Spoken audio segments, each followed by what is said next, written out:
This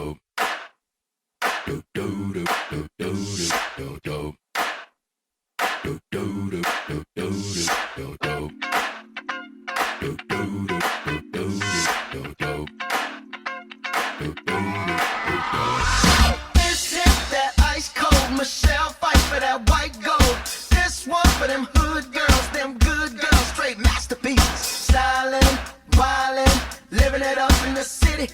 Got Chuck's on with Saint Laurent. Gotta kiss myself, I'm so pretty. I'm too hot.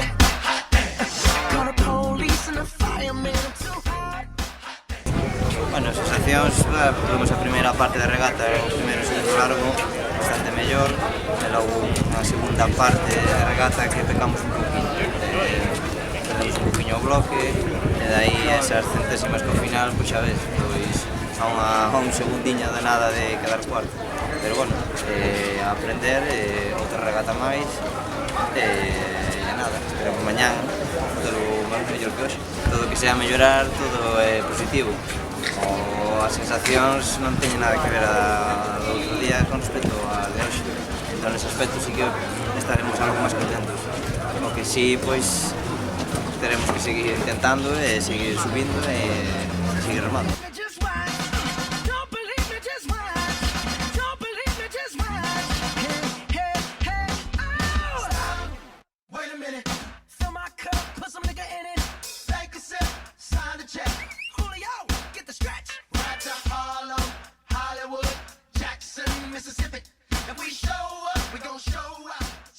Fue una regata, la verdad, que se nos hizo muy dura, íbamos muy bien, hicimos buen primer largo, buen segundo largo, pero tuvimos un problema en la ciaboga de tierra y luego, bueno, salir de la boya, una lancha que había en el campo de regatas que nos dificultó un poco también la trazada en ese largo, pero luego nos supimos reponer muy bien al revés de ese momento y hicimos un último largo buenísimo que, bueno, nos permitió meterle la prueba a Corucho. La verdad que pinta bien, nosotros mismos no esperábamos que fuese tan bien, que fuese a empezar la cosa tan bien para nosotros, pero bueno, hay que seguir trabajando, intentar siempre ir para arriba, si podemos quedar terceros mejor, segundos, vamos, como siempre hacia arriba y quedar lo mejor posible.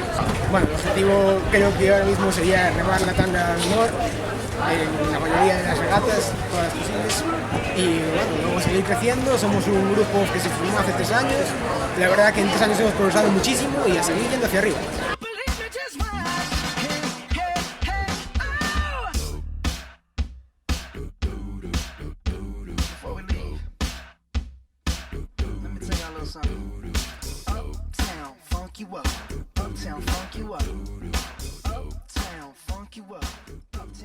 A regata foi boa, moito mellor que a fin de semana pasada, pero tuve unha mala sorte de que foi a terceira volta que estivou. Bueno, si ganamos a tanda e mirando tempos, pois podíamos haber quedado un poquinho mellor, creo. Pero bueno, hai que seguir entrenando e con ilusión e os resultados que son os intentar ganar a liga, o sea, manterse na liga.